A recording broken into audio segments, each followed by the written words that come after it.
Hoy platicaremos con la doctora Gretchen Terry Lapidus Lavín, profesora adscrita al área de Ingeniería Química del Departamento de Ingeniería de Procesos e Hidráulica de la Universidad Autónoma Metropolitana, Unidad Iztapalapa. La doctora Lapidus Lavín nació el 21 de marzo de 1952 en Long Branch, New Jersey, en los Estados Unidos de América. Estudió Ingeniería Química en el Worcester Polytechnic Institute, graduándose en 1974. Obtuvo el Master of Science en 1976 en el prestigioso Massachusetts Institute of Technology y el doctorado en Ciencias en 1991 en la Universidad Autónoma Metropolitana, con un proyecto de investigación realizado en conjunto con el Imperial College de Inglaterra. Ha realizado estancias de investigación en el Worcester Polytechnic Institute, de Badger Company, en Cambridge, Massachusetts, en la South Dakota School of Mines and Technology, en la Universidad de California en Berkeley y en el Instituto Politécnico Nacional. El 1 de diciembre de 1975 se incorporó a la Universidad Autónoma Metropolitana, institución que le otorgó el Premio a la Docencia en 1995 y la nombró profesora distinguida en diciembre de 2017. Ha publicado una centena de artículos de investigación, obtenido 17 patentes y graduado múltiples estudiantes a nivel licenciatura y posgrado, lo cual ha hecho merecedora al nombramiento de investigadora nacional nivel 2 del Sistema Nacional de Investigadoras e Investigadores. En la Universidad Autónoma Metropolitana ha desempeñado los cargos de jefa del área de Ingeniería Química, coordinadora de la licenciatura y la maestría en Ingeniería Química y fue integrante de las comisiones dictaminadoras divisional y de área. También ha realizado trabajo en asociaciones de corte nacional como la Comisión Técnica de Ingeniería Química del Consejo de Acreditación de la Enseñanza de la Ingeniería y fue presidenta de la Comisión de Certificación en el Consejo Nacional de la Enseñanza y del Ejercicio Profesional de las Ciencias Químicas. Su línea principal de investigación se centra en la hidrometalurgia. Doctora Lapidus, muchas gracias por estar hoy aquí y permitir que nuestra comunidad universitaria y el público en general conozcan un poco sobre usted y sobre su brillante carrera académica. Doctora, usted nace en el año de 1952 en Long Branch, una ciudad del estado de New Jersey en Estados Unidos de América. No tengo el gusto de conocer la ciudad, pero entiendo que es un lugar ideal para hacer surf y pasarla bien en la playa. ¿Cómo fue la infancia de Gretchen Lapidus? Mira, yo puedo decir de que era una infancia igual a todos mis colegas, ¿sí? Colegas de esta zona, de clase media, media, y pues fui a escuelas públicas, o sea, desde la primaria, secundaria y la prepa, así todo en el Long Branch High School, y pues no puedo decir así, aparte de esto, y de que hacia los finales de mis años de prepa, hubo bastante revoltura así de racial en Estados Unidos y en la universidad me tocó lo de la liberación femenina. Entonces, bueno, fueron momentos de cambio. Me imagino. ¿En qué momento de la vida siente usted que debe estudiar una ingeniería y qué eventos detonan este sentimiento? Bueno, yo no sabía cuando yo estaba en la prepa qué era la ingeniería química. Es más, viniendo de pues era la primera de mi familia en estudiar en la universidad, de que pues realmente pues los de orientadores profesionales me dijeron de que pues yo iba para ingeniería química. Pero entonces pues los creí y luego hasta la carrera me di cuenta de que tenían toda la razón. O sea, de que el segundo año de la carrera me di cuenta de que ya había escogido bien. Bueno, ellos pues me ayudaron a escoger. Es un buen consejo. Sí, sí, sí. Ok, pero nosotros no sabemos lo que usted no sabía en ese momento. ¿Qué es la ingeniería química y qué hace una ingeniera química? Bueno, lo que hace ingeniería química es muy, muy amplio. O sea, de que nosotros tomamos la química y lo ponemos en práctica. O sea, de que y diseñamos los equipos así que son necesarios para comercializar o industrializar. Sí, eso es básicamente. Y si me pregunta qué áreas de química, todas. O sea, de que desde polímeros, desde metalurgia, desde, por supuesto, petróleo, plásticos, todo lo que involucra el mismo cuerpo. O sea, de que hay intervención de ingenieros químicos en diseñar, o sea, o estudiar procesos del cuerpo humano, todo lo que son las reacciones químicas y sus consecuencias. Interesante. Al inicio de la década de los 70, usted se traslada a la ciudad de Worcester, en el estado de Massachusetts, y estudia ingeniería química en el Worcester Polytechnic Institute. Para contextualizar a la audiencia, este instituto fue fundado en 1865 y es la tercera universidad técnica privada más antigua de los Estados Unidos de América. ¿Cómo fue esta etapa de su vida?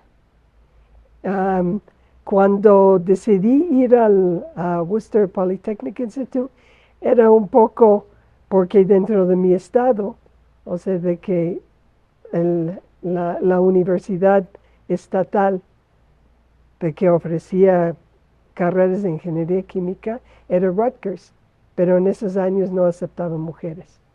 Entonces, pues mis papás me dijeron, bueno, si vas a uno privado, más vale que te dan una beca. Entonces, porque nosotros no podemos pagar tus gastos fuera del estado. Entonces sí me ofrecieron una beca para estudiar ingeniería química. Y fue una universidad privada, pero no por eso estaba pues, removido de todo lo que era la conmoción de pues, la liberación femenina, como mencioné, la guerra en Vietnam, ¿sí? Y era una universidad que nada más era el segundo año que aceptaba mujeres.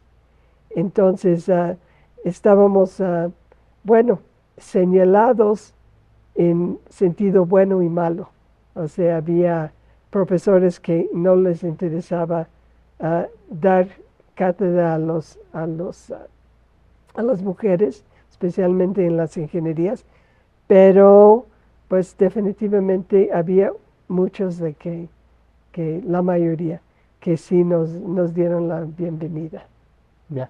Y ahorita que mencionó a sus padres, y lo ligo con esto otro que nos mencionó, que usted era la primera de su familia que iba a una universidad, ¿qué dijeron ellos cuando usted les dijo que iba a estudiar ingeniería química? Supongo que ellos pensaban en otro tipo de carreras. No, mi mamá dijo que no, que no era una carrera para una mujer, y mi papá dijo, déjala, déjala y de que estudie lo que le apasiona. Entonces, bueno, tuvieron que dejarme, además de que como era becada, entonces como que dijeron, bueno, está bien, pero no había duda que iba a estudiar una carrera universitaria. Sí, eso me imagino. En 1974, usted viaja a Boston y realiza sus estudios de maestría en el Massachusetts Institute of Technology, el prestigioso MIT. Muchos conocedores del tema expresan que Boston es la mejor ciudad del mundo para vivir durante la etapa universitaria. ¿Coincide usted con esta apreciación?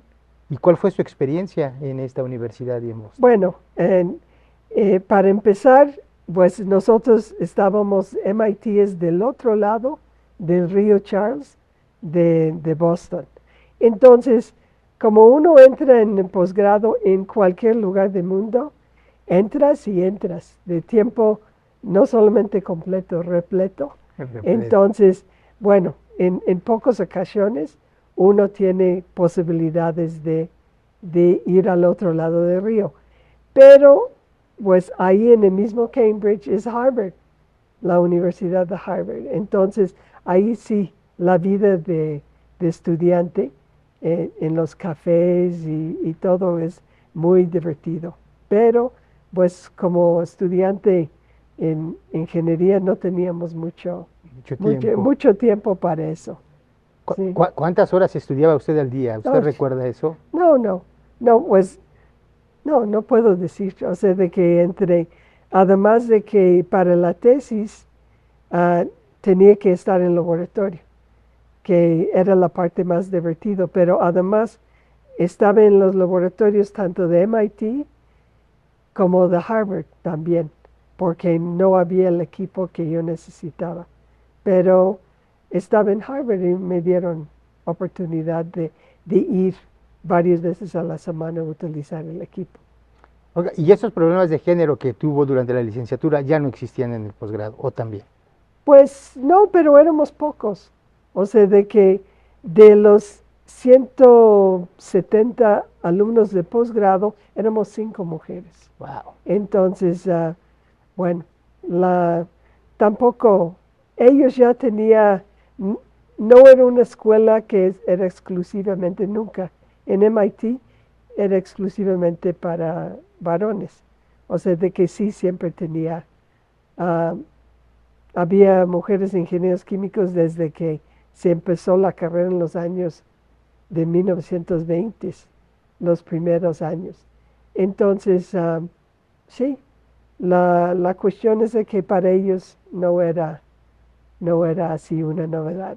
Además de que siendo una escuela de mucho mayor la cantidad de alumnos, la matrícula inclusive en el posgrado, pues los profesores eran un poco más apartados de cada individuo. Entonces, normalmente, como era pues normal para este momento, y pues yo creo que sigue, era un poco feudal en el sentido de que el profesor no se reunía con los de maestría, y o sea, de que él daba pues instrucciones y platicaba con sus postdocs, y luego los postdocs pues daba instrucciones y discutía con los de doctorado, y los de doctorado eran los que nos atendían nosotros. Yo tenía la gran fortuna de tener un profesor joven que acababa de entrar, y él había estado en la industria, pero yo era su primer estudiante, entonces yo tenía pues la comunicación directa. La consintió. No, sí, pues me tenía que consentir y todas las discusiones eran con él directamente. Entonces tenía yo esta gran posibilidad. Qué bien, ¿eh? Sí, Bueno, en 1976 usted obtiene el grado de maestría sí. con la tesis Study of the Colloidal Properties of Petroleum Asphaltenes. ¿Qué recuerdos tiene usted de la elaboración de esta tesis? Pues yo, como estaba en un laboratorio pues de varios alumnos, o sea, de que, y pues la verdad es de que como mi asesor era nuevo, y pues como que entre los dos hacíamos los planeación de los experimentos. Entonces, pues me dejaba mucho a mí hacerlo, y bueno, a final de cuentas uno se equivoca, pero no había mucha libertad en este momento. Entonces, por eso, pues tuve que aprender tanto de estudiantes de otros profesores como los que estaban en Harvard, que eran bioquímicos. Entonces, bueno, de todos lados tenía posibilidades de aprender. Qué bien, qué bien. Después de esta experiencia, el 1 de diciembre de 1976, teniendo poco de haberse graduado de maestría, la Universidad Autónoma Metropolitana tiene el excelente tino de contratarla como profesora. Usted llega al entonces Departamento de Física y Química de la Unidad de Iztapalapa con la tarea de diseñar equipo de laboratorio para investigación en catálisis e impartir docencia a nivel licenciatura. ¿Cómo llega Gretchen Lapidus a la UAM? Bueno, en primer lugar, yo estaba esperando que me dieran mi título, o sea, de que había mandado la tesis. Y, y bueno, entonces había un desfase ahí de que yo entré aquí en 1 de diciembre, pero no me titulé hasta febrero de 76. Entonces, ah, en ese entero me estaba esperando que me diera mi título. Am, pero entré en un grupo que también yo sentía que era un poco feudal, de que, bueno, como yo era de asfaltenos, o sea, de la maestría, y catálisis de la licenciatura, entonces por eso me mandaron al grupo de catálisis. Y bueno, o sea, de que como en muchas universidades en Estados Unidos ya estaba acostumbrado, pero aquí también, o sea, de que tenía el, el profesor, vamos a decir, el jefe de grupo, tenía, pues, dictaba qué es lo que se iba a estudiar. Entonces, bueno, como que me sentía un poco restringida. Ya. De hecho, le iba a preguntar que si fue difícil la transición Boston-Ciudad de México. Todavía usted me comentó un aspecto, ¿no? Era parecida a la parte académica, Sí, no, pero pero de idiomas, pues yo no hablaba. exacto, es justo lo que, ¿cómo Sí, fue esta transición sí, Boston-México? sí, bueno, pues afortunadamente me contrataron sin que yo hablara español, o sea, de que estaba tomando un curso de un mes en la zona rosa y pues la verdad es de que me asignaron el curso sin que yo estuviera bien en el español. Yo no tuve español como idioma en ni la prepa y menos en la universidad. Entonces yo tenía francés, pero tampoco era muy fluido en el francés. Entonces sí tenía que lidiar con los alumnos. De mi primer curso, pues me dieron el, ya pasó un trimestre y me dieron un trimestre después para que podía medio aprender el español. Y digo medio, pero la, la cuestión es que me dieron un grupo de química de repetidores. Entonces, afortunadamente había varias personas en el grupo que sí sabían inglés. Entonces me ayudaban los alumnos, además de que éramos casi la misma edad. Como muchos eran un poco mayores y eran repetidores, entonces no había tanta diferencia de edad. 23 años contra, pues, no sé, 19. Inclusive había alumnos mayores que yo. Pero sí la respetaba. Ah, no, por supuesto, Muy bien, por supuesto. Pero, pues, era divertido, divertido. me Sí. imagino, me imagino. Oiga, cuando usted llega a Iztapalapa, la UAM tenía escasos 2 años funcionando. ¿Cuál era el ambiente académico que usted encuentra en 1976 en esta universidad? Híjole, era de personas de que pues querían entrar en un nuevo proyecto, o sea, de que venía de todas partes. En general, am, había en física y química los grandes profesores como García Colín, como Ricardo Gómez, y, y también en las ingenierías eran Enrico Martínez y mucha gente que nada más tenía maestría y éramos puros jóvenes, entonces, especialmente para la planeación de plan de estudios, pues tuvimos gente de que realmente quería implementar algo distinto de lo que ellos estudiaron aquí. Muchos estudiaron en el En el extranjero extranjero. y además teníamos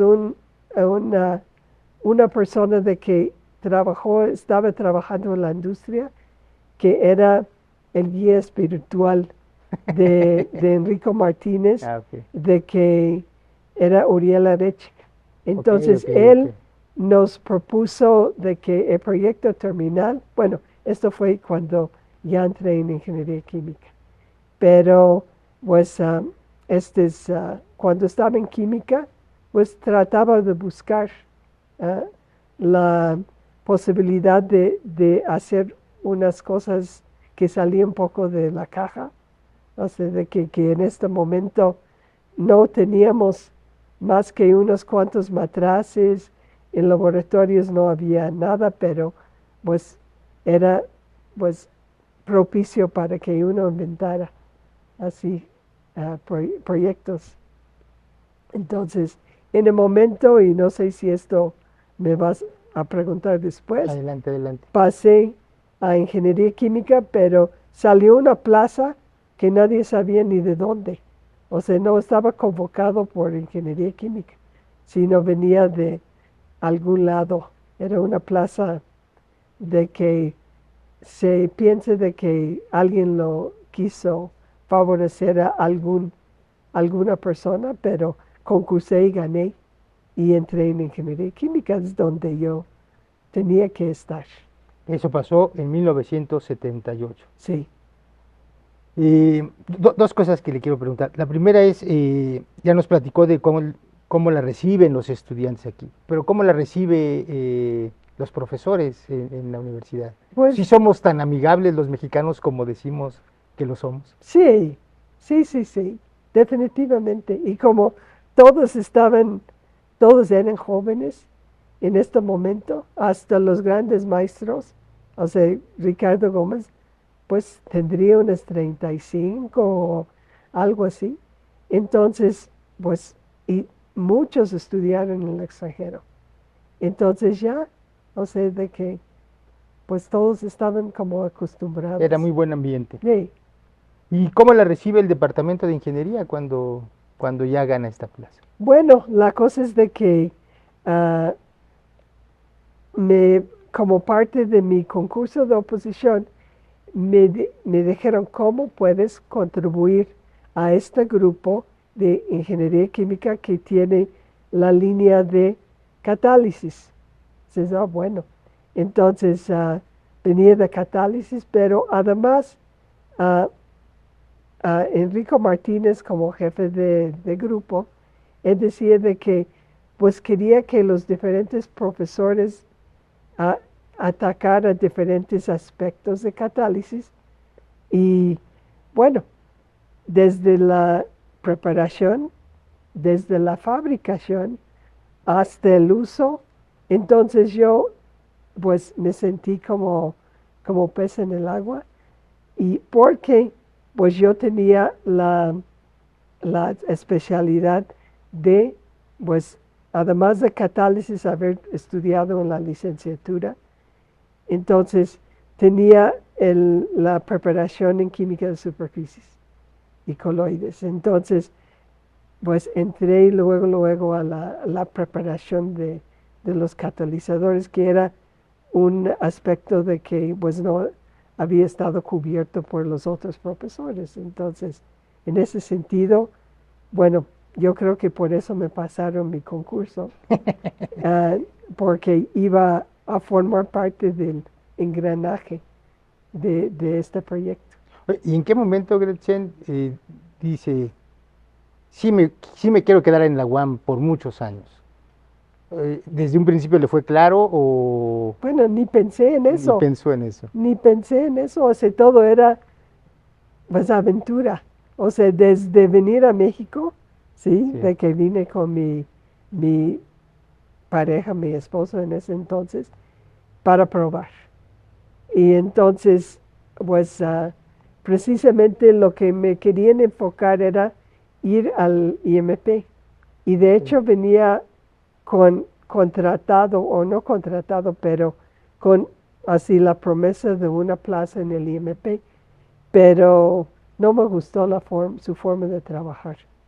Entonces, pues hice una solicitud aquí y sí, pues entrevistado por el doctor García Colín.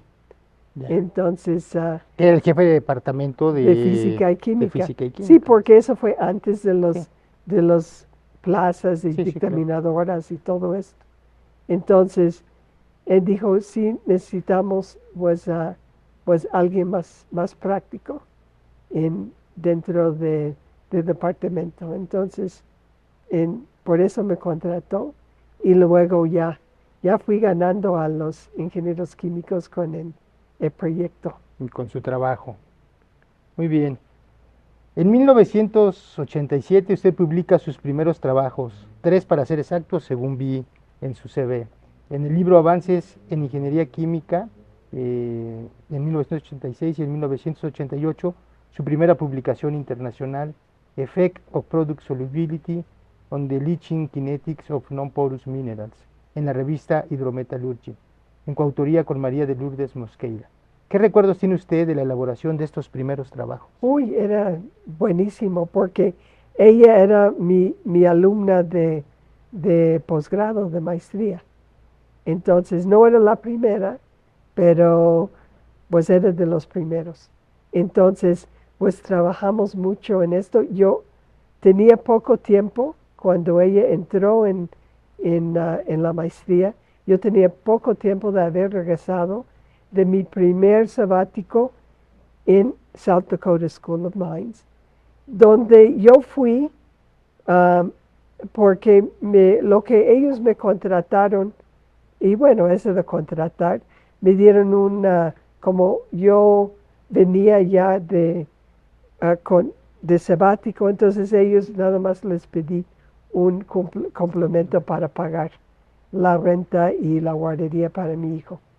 Entonces, pues ellos dijeron que sí, y lo que les interesaba es de que yo había tenido esta experiencia en preparación de catalizadores y sabía algo de los zeolitas y bueno, por mi historia, sí, en Worcester Polytechnic Institute, que tenía la fama de ser en la ingeniería química, el departamento de ingeniería química de ser especialistas en zeolitas y de los proyectos de absorción, preparación de catalizadores. Entonces ellos específicamente tenían un interés necesitaban alguien que con una buena experiencia en química de soluciones acuosas, porque tenía unos fenómenos que en sus proyectos de investigación que no podían entender. Entonces querían ver un proyecto de utilizar zeolitas naturales para catalizadores. Entonces, el problema fue de que, pues, a lo largo de este año, me aburría porque para llegar a equilibrio en las zeolitas tardaba una semana los experimentos. Entonces, les dije el jefe de departamento y al otro profesor, era doctor Maurice Furstenau y el doctor Hahn, no sé de qué, Ken Hahn. Entonces, si no tenían otra cosa que podía trabajar. Entonces dijeron, tenemos un problema en entender unos comportamientos de la lixiviación. Entonces dije, ¿lixiviación qué es eso? Entonces ya entré en lo que es la hidrometalurgia. ¿Y qué es eso? ¿Qué es la lixiviación? La lixiviación es una disolución de metales, bueno, o lo que sea, en medios acuosos. Ahora, una lixiviación es lo que nosotros hacemos todas las mañanas cuando preparamos café en grano. Okay. O sea, de que tomamos el agua y lo calentamos y echamos los granos de café. Y entonces lixiviamos los componentes que son solubles del café y dejamos el grano. Entonces en hidrometalurgia, lo que hacemos es tener soluciones acuosas donde disolvemos los metales y dejamos el bagazo, por decir algo, o sea, de que todo lo que sean los residuos mineros, o sea, lo que no son los metales. Y entonces del aburrimiento pasa a esta línea que después se convierte No, ese es en, mi amor, mi pasión, ¿sí? De pues, que verdaderamente ahí es donde podía, pues, aplicar absolutamente todo lo claro, que yo sabía y, pues, lo que podía innovar. Entonces, era un campo en ese momento de puros gente de extracto de ingeniería metalúrgico. Entonces, no sabían, o sea, de que o no tenían experiencia en trabajar en lo que era química de la solución.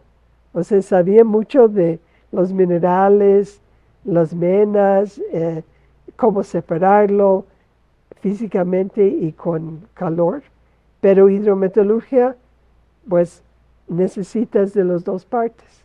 O sea, una parte es lo que está en la mena, lo que es mineral, y la otra parte es lo que vas a usar para sacarlo. Y precisamente ahí es donde hice la especialidad dentro de la hidrometalurgia, por lo que son mis patentes y mi reconocimiento a nivel internacional por la exhibición selectiva.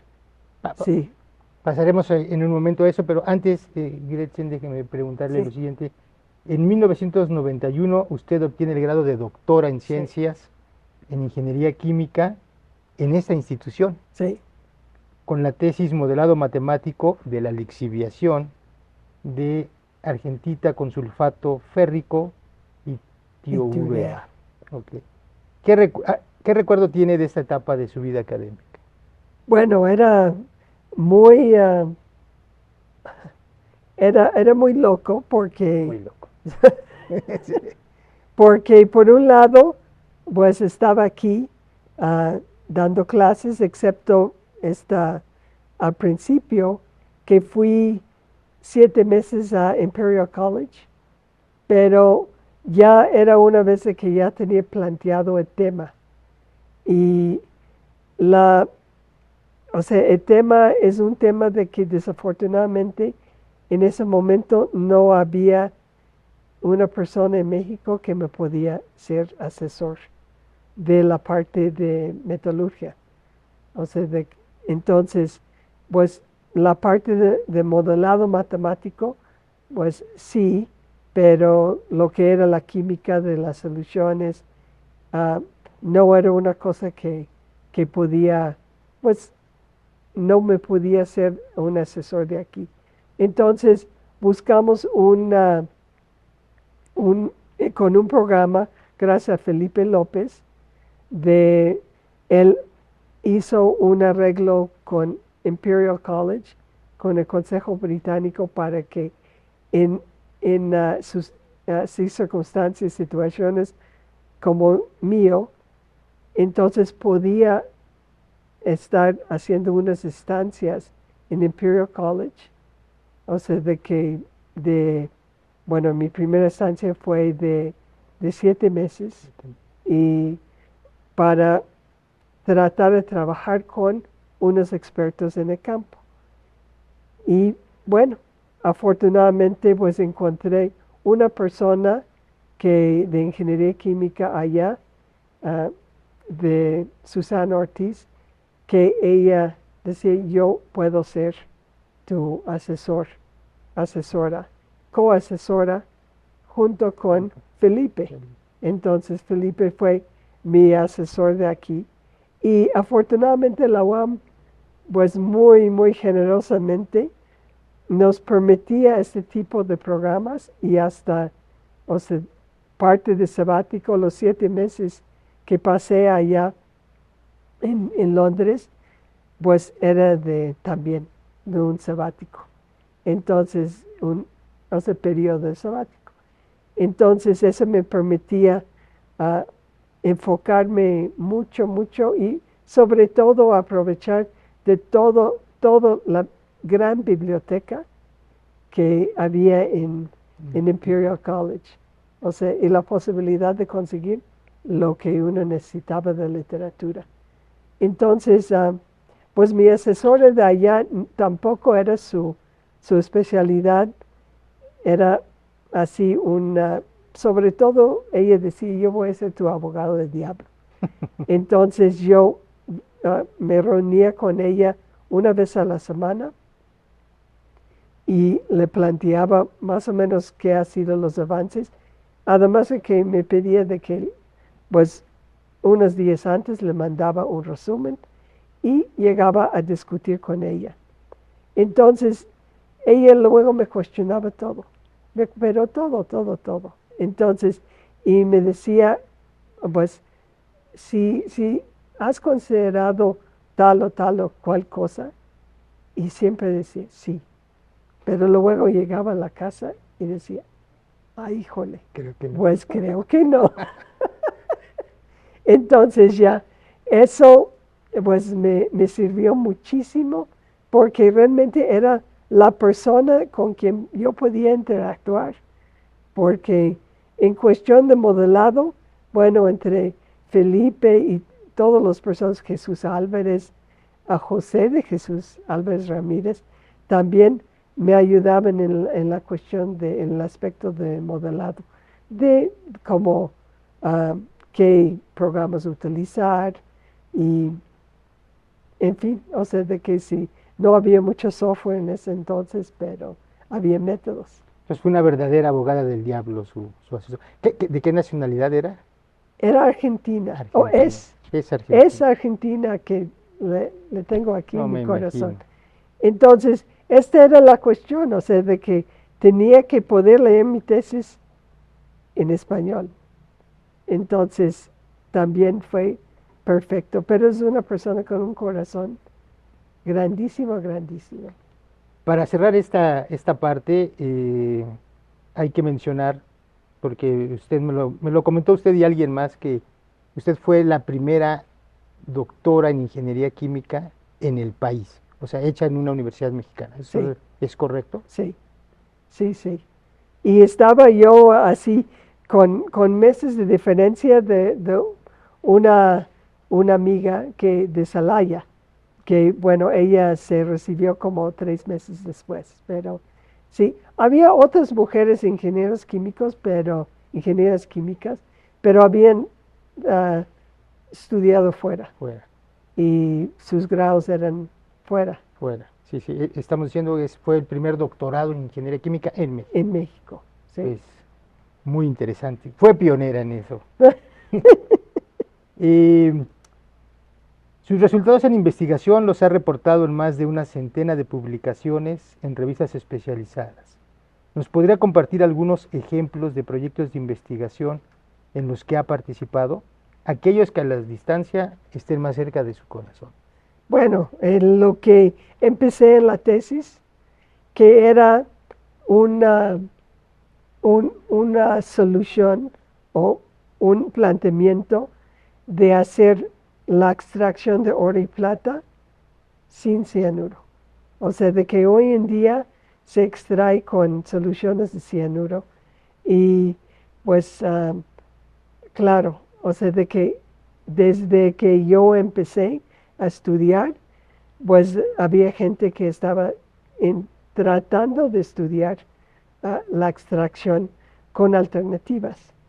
El problema a nivel mundial es que no les interesaba la plata, o sea, de que lo que les interesaba el oro.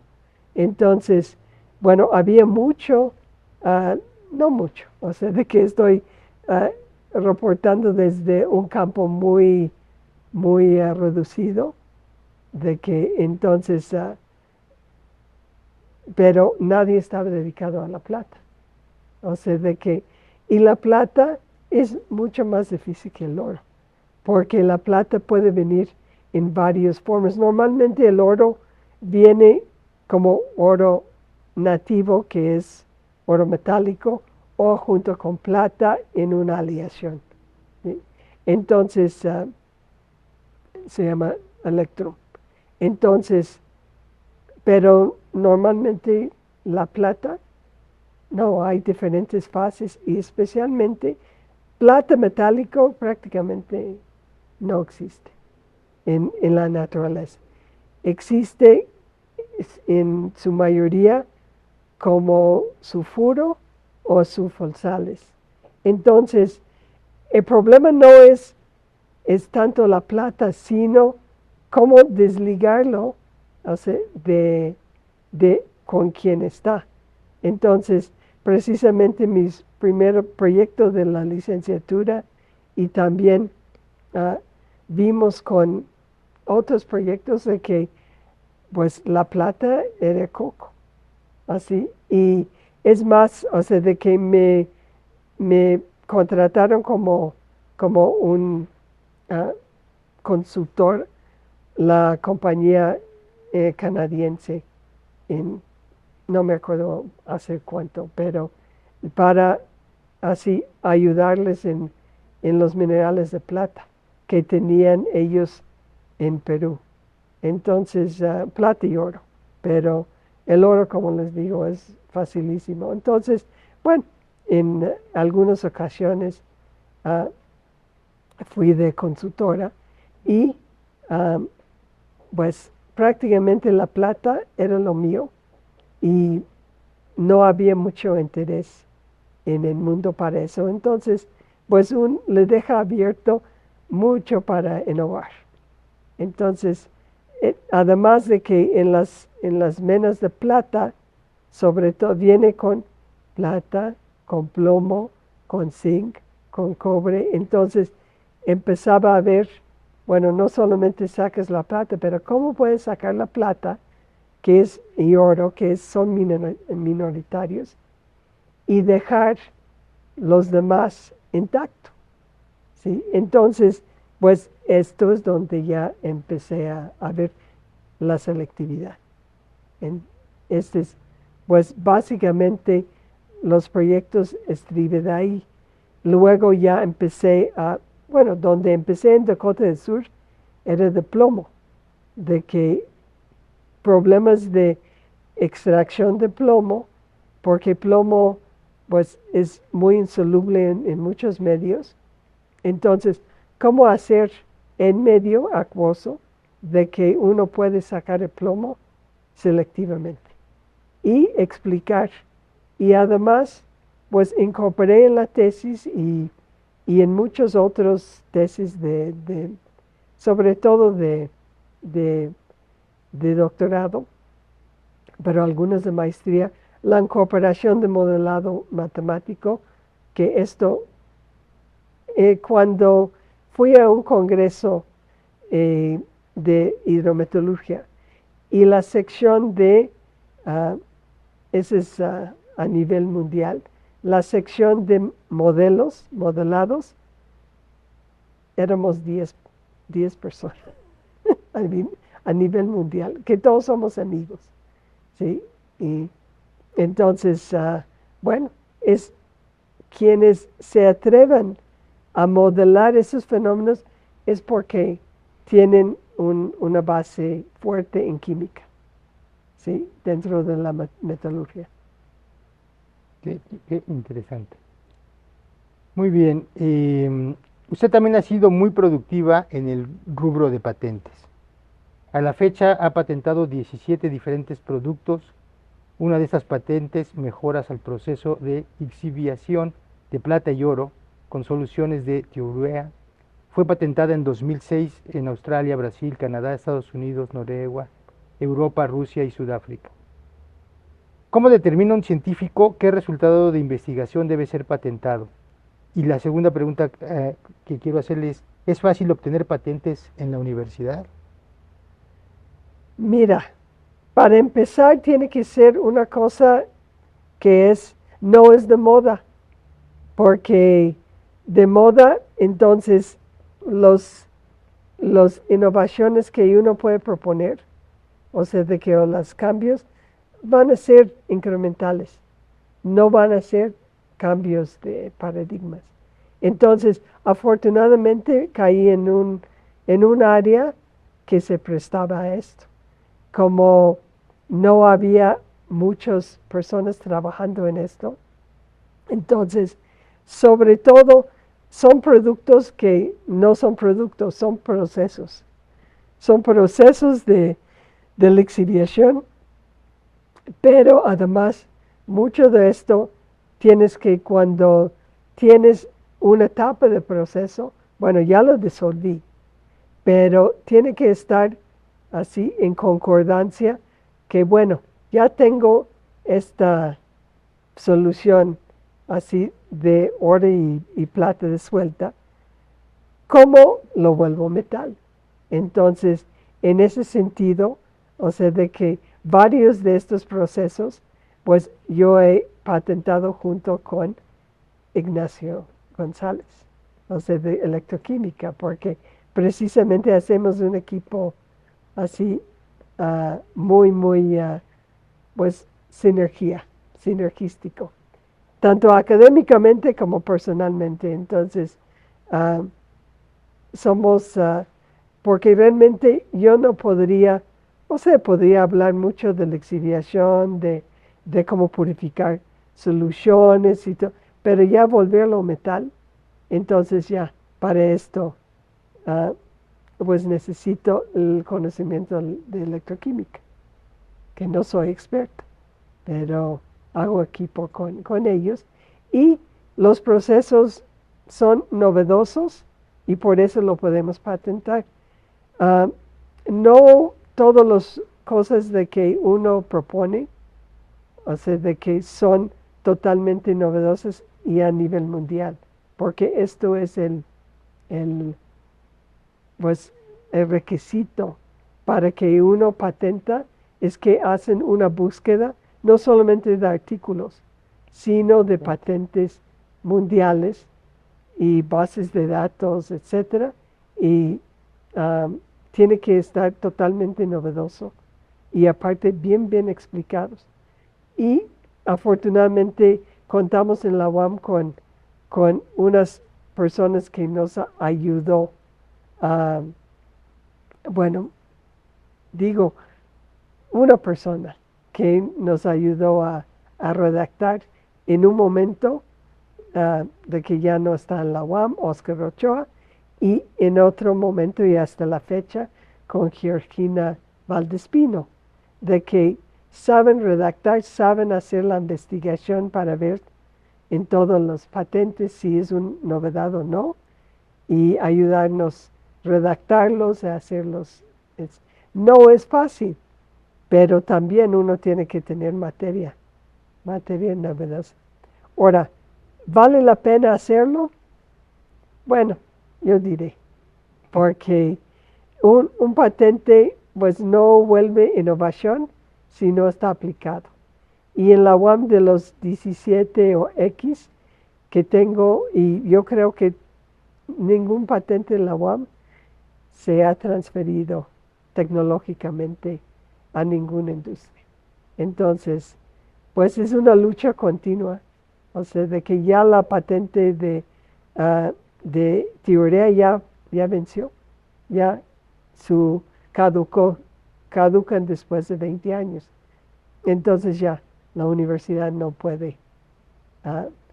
Y uno es lo que es un mito, es de que dice, ay, si tú patentas o si estás haciendo una solicitud de patente de que duran de 4 a 7 años, de que no puedes publicar. Sí puedes publicar, pero pues uno patenta pues hoy en día en México porque es lo único costeable, porque cuando nosotros patentamos en los N países era porque nos pagaban los patentes a una industria de que nos estaba apoyando en este momento, pero pues nunca lo implementaron.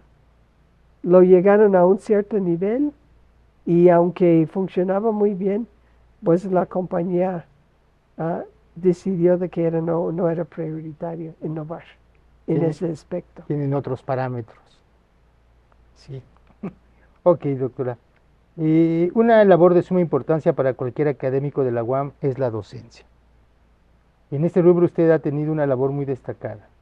Ha impartido diferentes UEAs, materias en la licenciatura y el posgrado, y por su labor destacada en docencia, la División de Ciencias Básicas e Ingeniería le otorgó el Premio a la Docencia en 1995.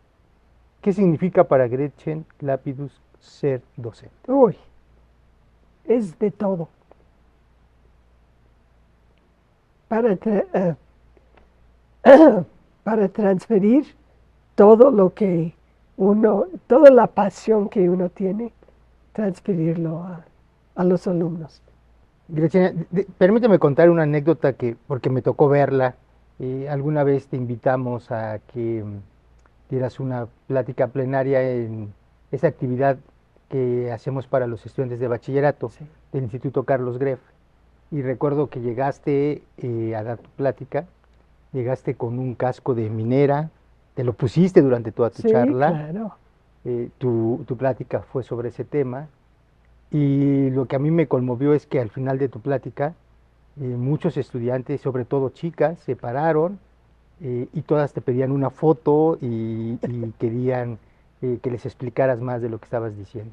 Y yo creo que eso solamente se logra cuando la persona que está al frente muestra la pasión por lo que hace. Sí. Y la verdad es algo que esa vez yo me quedé pues muy gratamente con un gran sabor de boca de tener colegas de tu calibre enseñando y motivando a los jóvenes. La verdad es que es una imagen de las que me ha quedado grabada por muchos años ahí de lo que pasaba en el Grefo. Y eso nadie me lo contó, yo lo vi, yo lo vi. Bueno, ¿cómo ves actualmente la docencia que hacemos en la división? Bueno, creo que el- los mismos acontecimientos de tener que estar dentro del Sistema Nacional de Investigadores, que, bueno, y estar publicando y publicando y publicando, ah, o sea, de que ha hecho de que mucha gente ha tomado con mucho menos importancia la docencia. A mí, pues, es lo fundamental. Y es más, o sea, no puedo desligarlo de la docencia de mi investigación. El hecho es de que hemos tenido, bueno, siempre hemos tenido en el laboratorio personas que están estudiando la licenciatura, servicio social, proyectos terminales, que trabajo al lado con los de maestría y posgrado y los postdoc. Y siempre son muy, muy pequeños porque para los que les interesa la hidrometeorología. Pero precisamente he tenido gente de prepas, ¿sí?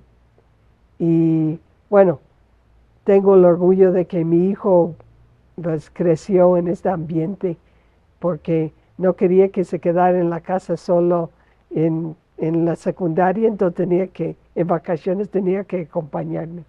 Pero sí, o sea, pero el ambiente es muy buena y bueno, esto trato de que los alumnos no solamente entienden el tema, sino que lo ven dónde está el tema, como la termodinámica, con los balances, dentro de toda su carrera.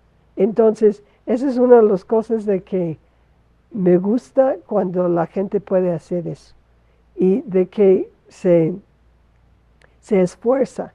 O sea, de que puede haber diferentes modos de enseñar, pero si yo como maestra de ingeniería, o sea, de que si no les hago entender ellos o sentir de que lo que ellos están aprendiendo es importante y forma parte de pues todo lo que es la carrera de ingeniería química y lo que no solamente eso, lo que ellos van a hacer después. Entonces, siempre buscando aplicaciones. Entonces, yo no me aburro, o sea, y yo espero de que los nuevos profesores, sí, porque algunos de nosotros ya estamos cansados, sí, de pues, ya de la vida. No creo que tú No, estés no, yo cansada de la no, vida. no, para nada. Pero la cosa es que ojalá que los nuevos profesores pues tengan este interés en la docencia, ¿sí? Porque sí necesitamos cambio de generación. O sea, de que cambio generacional ah, por varias razones. O sea, es que tiene que haber gente, plazas para jóvenes que están saliendo con doctorado como nosotros. Pues yo empecé con maestría o casi maestría, pero bueno, inclusive hoy en día se está pidiendo de que sean, además de doctores, que, que, de que han hecho posgrado, postdoctorado en algún lado, que además que tengan muchas publicaciones y no necesariamente es la gente de que le va a interesar transmitir este sentimiento de pasión ni de aplicación a los alumnos. Entonces, pues tenemos que un poco cambiar otra vez a regresar a, a poner la importancia sobre la docencia. Muy bien, George. En formación de recursos humanos, ya no sé si hablarte de tú, de usted, creo que estoy No, cambiando. tú. Has sido Sí. muy activa. Has dirigido 13 tesis de licenciatura en el Politécnico, en la UNAM, en el Instituto de Celaya, en el de Pachuca, en la Universidad Autónoma de Tlaxcala, en la Veracruzana. Has dirigido 25 tesis de maestría y 14 tesis doctorales. ¿Qué importancia tiene para Gretchen Lapidus formar recursos humanos? ¿Qué sentido tiene para la sociedad mexicana seguir formando científicos? No, la cosa es de que es muy importante, además de que a ellos les debo mucho, a los alumnos. Ellos me han enseñado mucho, porque finalmente, pues yo quisiera pensar de que son ellos quienes, pues, me proponen nuevas ideas.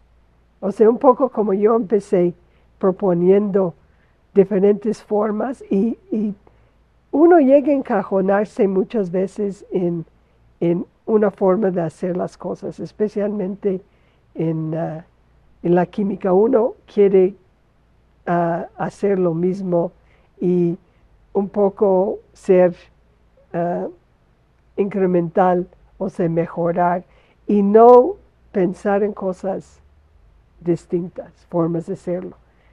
Y bueno, como mi último proyecto terminal fue sobre, pues ya no minerales, sino reciclaje de metales de la basura electrónica. Entonces, pues fue de reciclaje de pilas de ion litio.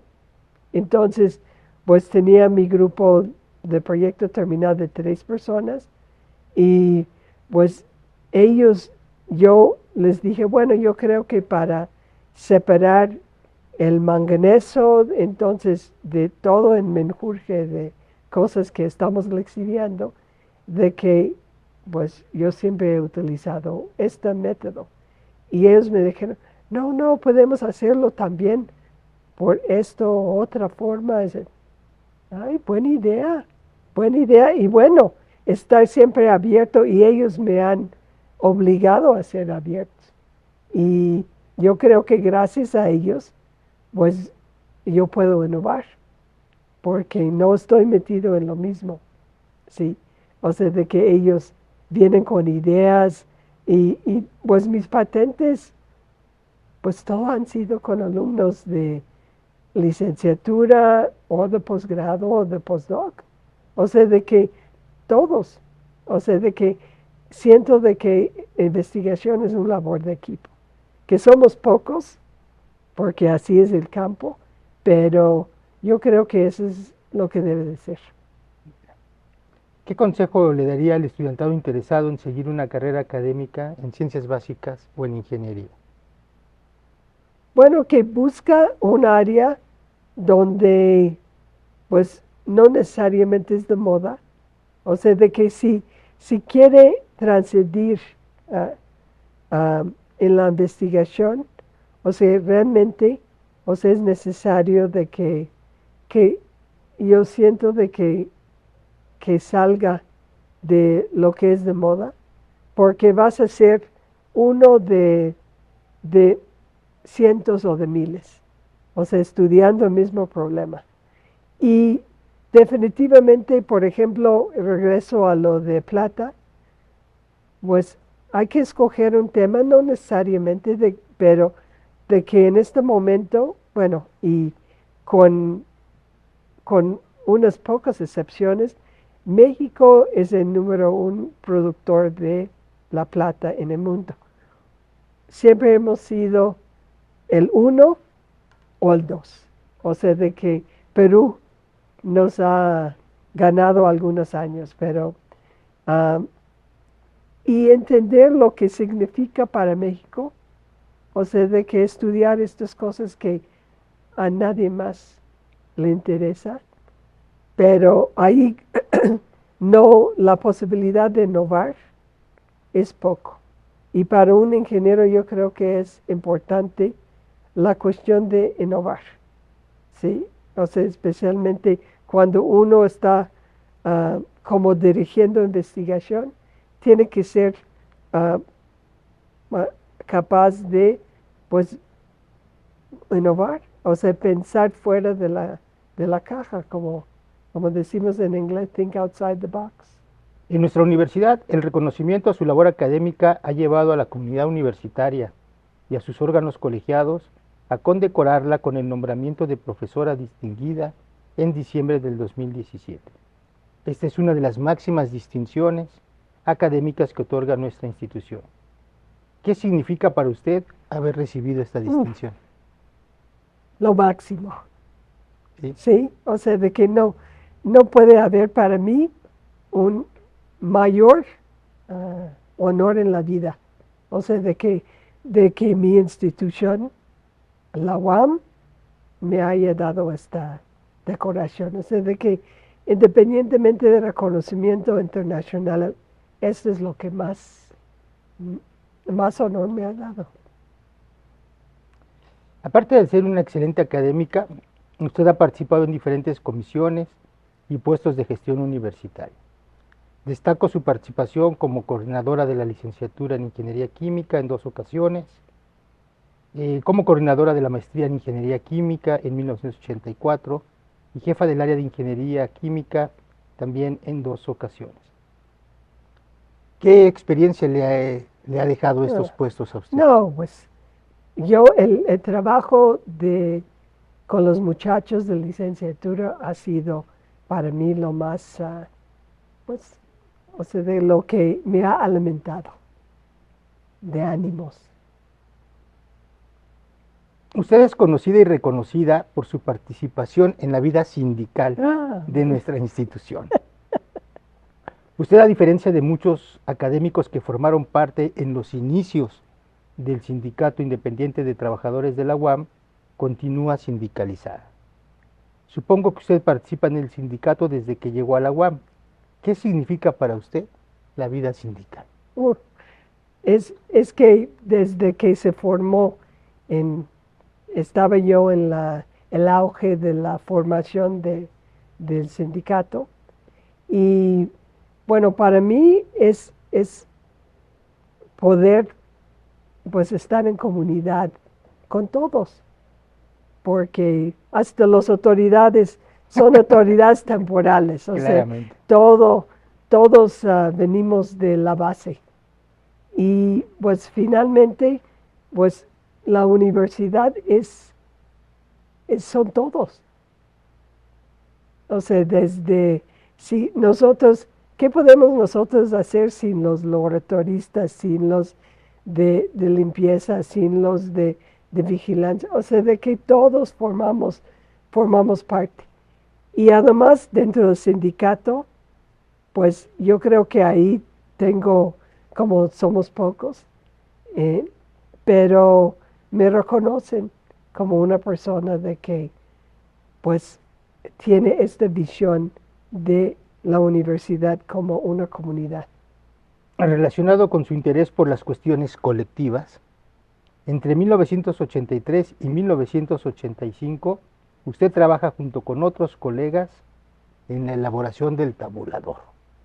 Cuéntenos un poco de esta experiencia. No, eso fue, ah, bueno, la, la situación fue de que en este momento, yo entré por concurso de oposición, pero no había muchos parámetros, más bien no había parámetros en la UAM para otorgar una cierta categoría y nivel. Entonces, pues las dictaminadores, la comisión dictaminadora, pues entre ellos decidían, no, tú eres para asociado D, tú eres para asociado B. Entonces, no había criterios. Entonces, en este momento, en 83, pues la universidad decidió de que era momento de adoptar un tabulador, porque era así, era muy inconsistente el tabulador o los juicios de una división con respecto a otro. Entonces, por ejemplo, los de sociales, para ellos un asociado era con ciertos nivel de educación, sobre todo, a nivel de publicaciones y cantidad. Y por el otro lado de CBI era otra cosa, biológicos, otra cosa, y no tomaba en cuenta muchos otros aspectos. Entonces, las autoridades en ese momento propusieron, como era de esperarse, el tabulador de la UNAM. De que el tabulador de la UNAM era un tabulador que era muy vago, era súper vago y nada más tenía que ver en aspectos de investigación. O sea, de educación e investigación, de docencia, no tomaba en cuenta nada, y mucho menos lo de difusión de la cultura. Entonces, entre varios compañeros, éramos sindicalizados, bueno, prácticamente todos académicos en este momento, pero formamos un grupo de gente de diferentes, tenía una compañía que había estado en Azcapotzalco y Xochimilco, que eran Iztapalapa, las 3 unidades en este momento. Entonces, para que ella era sociales, entonces, perfecto para hacer, pues, discutir cómo íbamos a hacer. Y lo que vimos, varios tabuladores de varias instituciones, incluyendo lo de la Escuela Nacional de Antropología e Historia.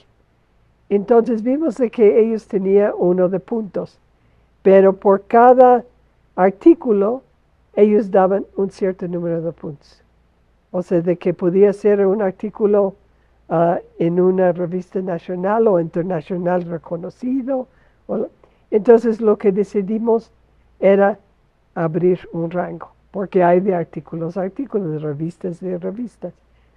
Entonces, precisamente nuestra idea era abrir estos rangos, pero además tomar en cuenta muchas actividades, sobre todo los que no habían estado considerados, de que eran de docencias, de apuntes, entonces, y de difusión de la cultura, y inclusive de arte. O sea, de que los arquitectos, por ejemplo, tenían exposiciones. Entonces, teníamos que tomar en cuenta, claro que de los 3, pues teníamos muy poco visión de las diferentes áreas. Entonces fuimos y metimos en las 3 unidades, pues por ejemplo, un departamento de CBS en Xochimilco. Pusimos unas cartulinas diciendo de que se va a reunir a los profesores que están interesados en discutir lo de tabulador, para construir un tabulador. Entonces, pues venían multitudinarios, o sea, de que sí, para ese tipo de actividades decían, bueno, entonces lo que nosotros decidimos para emparejar en las diferentes áreas de, por ejemplo, en investigación, ¿qué es para ustedes el más elevado producto de esta investigación? No que un libro de texto en docencia, no que un libro de investigación, no que un patente para un ingeniero. Y a partir de ahí, de que ellos pusieron todas sus actividades. Entonces, si lo colocamos y dejamos que ellos lo colocaran en orden. Entonces, a partir de ahí empezamos a construir. Nos tardamos pues más de un año en hacer esto y luego lo presentamos al colegio. Y la sorpresa de los colegiados en ese momento, las autoridades, que hubiera un proyecto así alternativo, de tabulador. Entonces se empezó a discutir y en una comisión, y pues quien era, creo que jefe de la división en ese entonces CBI era Gustavo Chapela, y él dijo, pues a mí me gusta lo de los tabulador numérico o cuantitativo, entonces porque uno puede aspirar en un futuro a ser más que titular C. O sea, se puede crecer, porque el tabulador en ese entonces era para promoción. Entonces, pues gracias a él y él, pues convencimos en la comisión y lo presentamos a colegio académico y ganó como propuesta. Sí, entonces, esto fue en 85. Ahora, ha habido otros acontecimientos desde entonces de que lo ha tergiversado un poco, no mucho. Es de que luego empezaba de que no solamente para la promoción, sino para becas, para estímulo primero, luego becas, luego las jefaturas de todos los unipersonales, de que ellos también tienen puntos porque no pueden realizar, no tienen tiempo de realizar otras actividades. Entonces ya en la siguiente revisión ya se tergiversaron mucho y hicieron ajustes de puntaje, además de que en un principio fue muy bueno porque el tabulador numérico, porque era para promociones, y Gustavo Chapela, una vez de que se hizo rector, negociar con la SEP una beca, la primera beca, para utilizando el tabulador. Entonces, así arriba de titular C, uno podía tener los famosos ETAs. Sí, entonces ese era pero ya cuando y uno podía utilizar el tabulador, su propósito era utilizarlo cuando mucho 9 veces en la carrera académica. Si uno empieza como asistente A, podías usarlo para asistente hasta titular C. Pero, pues, entonces en los N años que estamos en la academia no era tanto las veces de que la dictaminadora nos tenía que dictaminar. Pero ya cuando como ahorita es de becas y es cada año y prácticamente todos los profesores a la vez.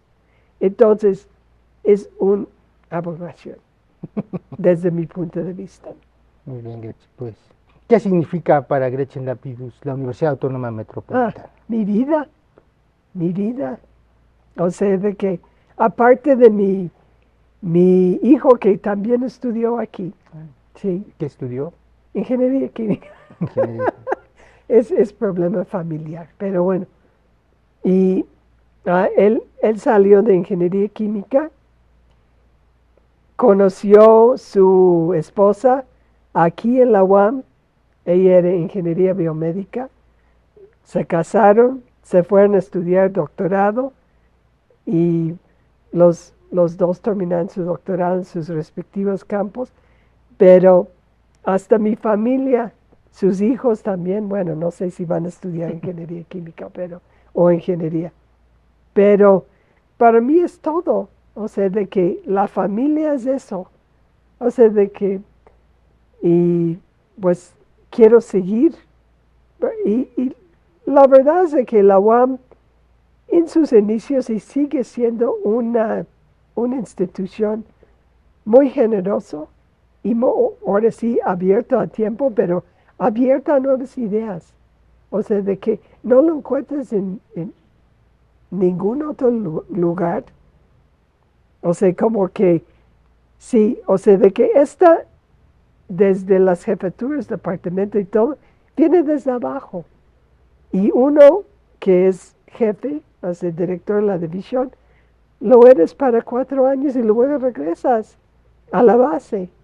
Entonces, bueno, es que es todos una comunidad. Y siento de que en nuestra institución así es. Ahorita que hablaba de estos inicios, después de haber hecho este repaso por sus diferentes facetas académicas, permítame regresar justo a esta imagen que se proyectaba de la UAM en los años 70, sobre esa UAM del futuro. Eh, ¿Cómo imaginaban ustedes esa UAM y en qué aspectos se cumplieron las expectativas imaginadas y qué nos falta aún por consolidar? Bueno, la verdad es de que el plan de estudios de que nosotros hicimos en este momento con el proyecto terminal, bueno, los cursos integradores y el proyecto terminal, que es de equipos de 3, como debe ser en ingeniería, o sea, ingenieros debe ser trabajo en equipo. Además, un proyecto a lo largo de un año, ¿sí? De un proceso, el diseño de un proceso que es novedoso, o sea, y pues seguimos en esto, y la verdad es que he visto en varios lugares en Estados Unidos, el mismo MIT y otros lugares que lo han copiado. Pues a lo mejor ni siquiera se enteraron que nos estaba copiando, pero esta de integrar al final nació de aquí. Y entonces, y seguimos con lo mismo, y yo creo que en la medida de que pues los profesores jóvenes, o sea, de que no lo vayan a cambiar, pueden cambiar todo menos eso. Exacto. O sea, pero sigue con la misma idea, o sea, yo creo que podemos dar mucho para el futuro. Y, o sea, de que la idea es de que formamos ingenieros químicos que no solamente se dedican a petróleo, afortunadamente. Nuestros ingenieros son, no voy a decir todólogos, pero tienen la base científica para poder desempeñarse profesionalmente en muchos diferentes temas. Entonces, yo creo que ese es uno. Claro, no tienen quizás la práctica que tengan de otras universidades donde pues forman ingenieros químicos para petróleo. Entonces, saben todo de petróleo. Nuestros alumnos no, o sea, o sea, tienen las herramientas para aprender. Y yo creo que es la fortaleza de la UAM, y ojalá que cambiando de áreas, o sea, de que de diferentes proyectos de investigación, nosotros podemos seguir con la misma filosofía. ¿Cómo le gustaría que fuera la UAM de aquí a 20 años? Bueno, que sea abierto, que sigue siendo abierto. O sea, de que no es un aspecto particular, pero que sigue con involucrar a los alumnos en la investigación y muy fuerte en ciencias básicas, y ciencias en la ingeniería, porque aunque dicen los de los mis colegas de matemática, eso no es ciencia, pero hay ciencias de ingeniería que involucra todo lo anterior. Pero yo creo que tenemos que seguir en eso, lo cual no quiere decir que no estamos cambiando. O sea, cambiamos en el sentido de buscar investigación en diferentes áreas, pero con la misma estructura de tener un aprendizaje integral. ¿Sí? Me gustaría ver, o sea, más relación con ciencias sociales, o sea, de que, pero dentro de los proyectos, Claro. y de que el servicio social es perfecto para integrar un proyecto de servicio social con las 3 divisiones, o sea, de que nunca hemos podido hacer, o sea, de que proyectos de que involucra equipos de sociales, de biológico y de ciencias básicas e ingeniería. Además, con los de básicas, ¿sí?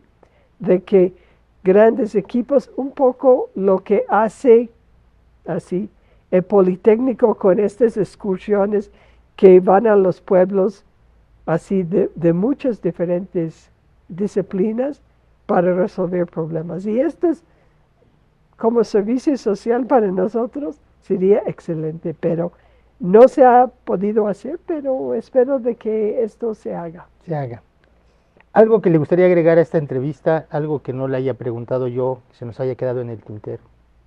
No, de que, bueno, es un honor de haber pasado por aquí y creo que ha sido una posibilidad, o sea, de que posibilidades infinitas y únicas.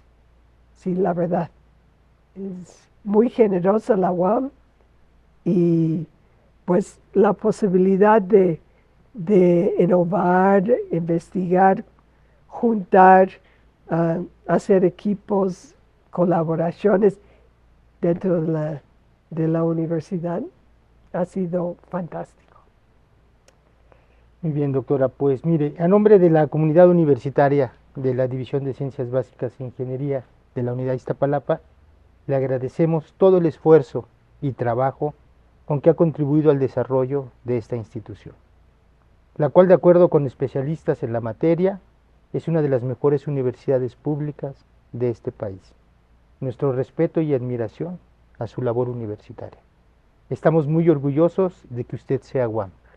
Y gracias también por esta entrañable plática. Diría que es mejores universidades públicos y privados. O sea, de que ganamos así muchas universidades.